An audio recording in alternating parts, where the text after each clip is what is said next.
What's up, guys? Today we are working, and girls, guys and girls. Today we are working on a 2006 Kawasaki Vulcan 1600 seat. My boy Lewis went through and took these apart for me. I already started shaping them, kind of jumping into the video a little half-assed. I got a little confused because we did some short form videos where we unboxed these and showed people these and went over what we're gonna do. Here we are. So these here are an aftermarket seat. It's a Mustang seat. Old school, you see it has the lacing around the sides and all that, has that look that was really popular.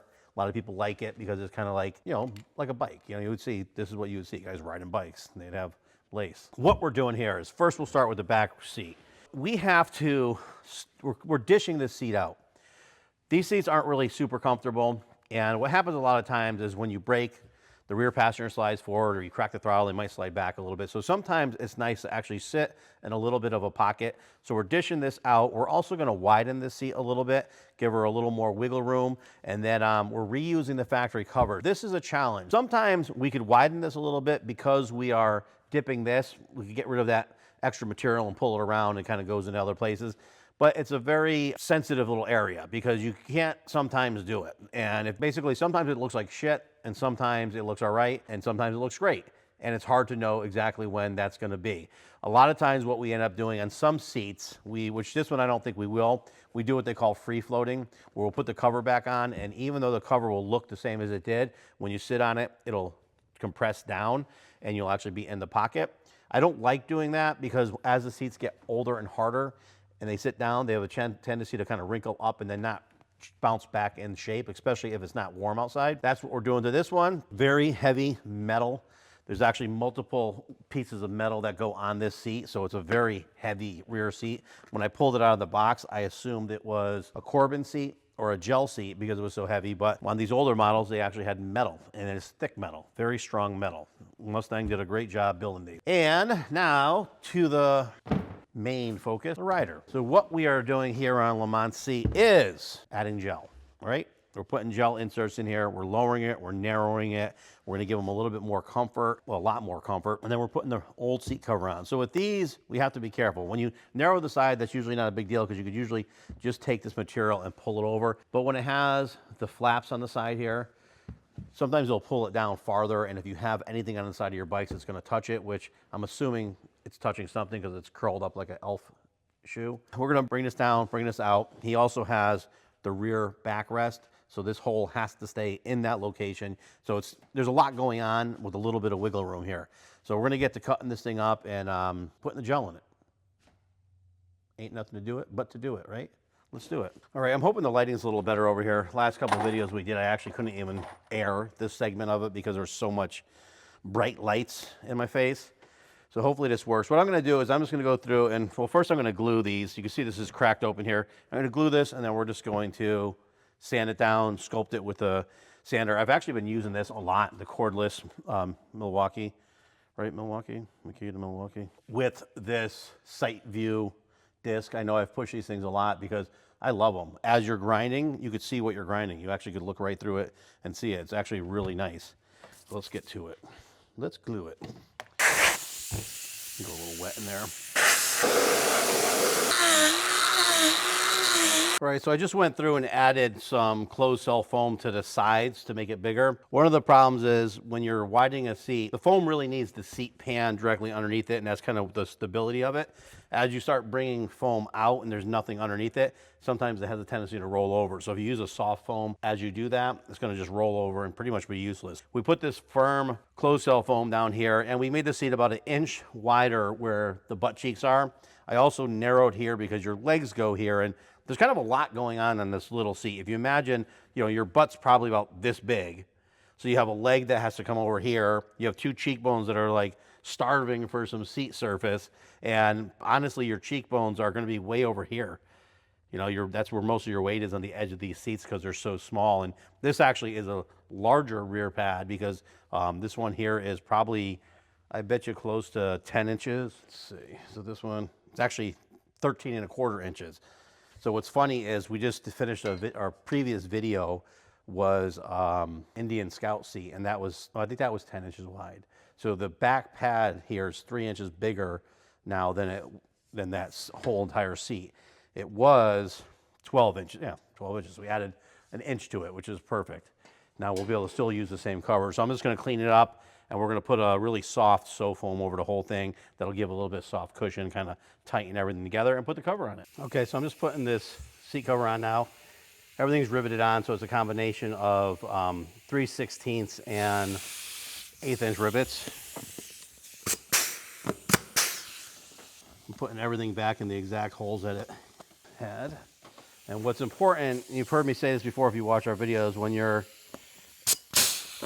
taking these seats apart and you're drilling out these rivets, you want to, once the rivet heads are out, you want to make sure you go through and get the remaining parts of the flange that were peened over inside, because what happens is if you go to push your new rivet in, it's going to just push that one up higher, and if the foam's not thick enough, it will eventually just poke you in the butt or rip the seat cover. All right, so you can see everything is put back exactly the way the factory was, and we label everything, all the tabs, so that we could actually, they don't get mixed up, because when you have a lot of motorcycle seats to do, these things start looking very similar. Now we just pull this off. And I'm gonna steam this and see if I can get that to stick down really quick. Shut the steamer off. Okay, so I did have to go through and readjust the seat. By doing the dip that we did, it actually gave us way more room than we needed to widen the seat, which worked out very well. So I'm just reactivating the glue, because with this seat pan, you actually have to fold up the foam and shove it into the cover, and then put the seat pan afterwards, because it's like the way it's shaped. So we put the glue on and then have to heat it up really warm and reactivate it, because now it has this nice transition. So you can see when she's sitting in the back now, it'll give you a lot. I mean, it's not a backrest, but it gives you a lot. So you don't feel like you're sliding back when they crack the throttle. And then if you brake fast or hard, it doesn't feel like you're always sliding into the rider. Other than that, you can see, let me try it off here. It looks nice. I mean, it's kind of a nice little profile, nice looking seat. Let's move to the front seat. All right, so I was gonna go and do a tailbone relief on here, but this foam is actually super, super soft here. Based off the fact that your butt cheeks are here and here, the seat still has a curve to it.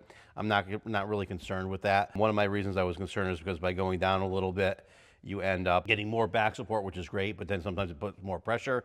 But his tailbone's gonna be down here in that gully, and that's kind of why that gully's there. So now we have our gel, we narrowed the sides, we dropped it down. This is pretty much the max we're gonna be able to do with reusing that seat cover, just because I've done a lot of these in the past, and I know that lining this backrest post up and lowering this seat and moving it like dramatically, you won't be able to get that cover back on there and reuse it, which means you have to do a new cover. So now let's put the cover back on. One thing I wanted to say, if you guys are doing a lot of riveting out there, you have to get one of the pneumatic ones.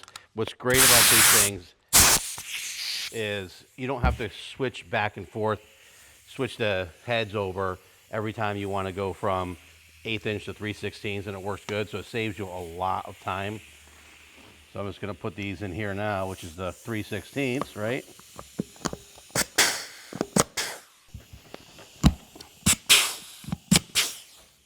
And we'll go right over to an 1/8 inch. Bada boom. This thing has like a little case that catches these, which you could tape it off, let it fill up. I always throw them on the table. I don't know why. It's a bad habit. Gotta make sure you get rid of them, because you don't want anything sharp on your table, because it'll rip the seat when you're doing it.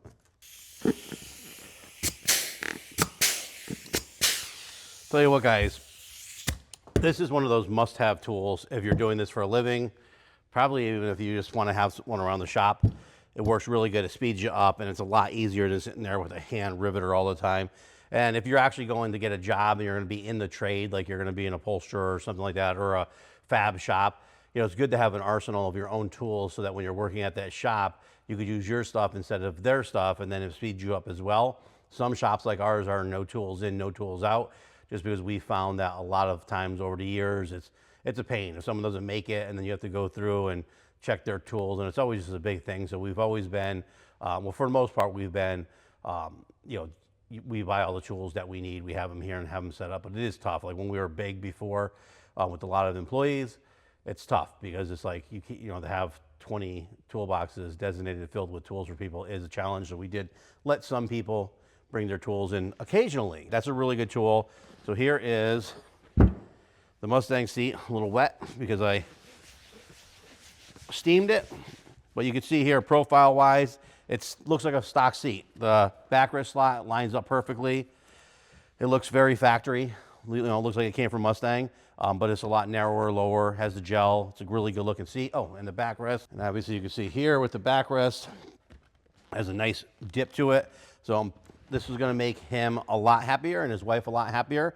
We hope they enjoy it and they get to ride a lot of miles on their bike. If you like our videos, please remember, like, share, follow, subscribe, ring the bell, tell a friend, tell all your friends, tell everybody. It really helps us out and I appreciate you guys, all you guys that are coming back and forth. And I say guys a lot because 99.9% of our viewers are men and like it's like 0.1 are women. So there's probably like one woman out there watching this, and I appreciate you watching this. Oh, and that's another thing too. It's good for the ladies to watch this because you know what? It's really hard for the ladies to find gifts for their men.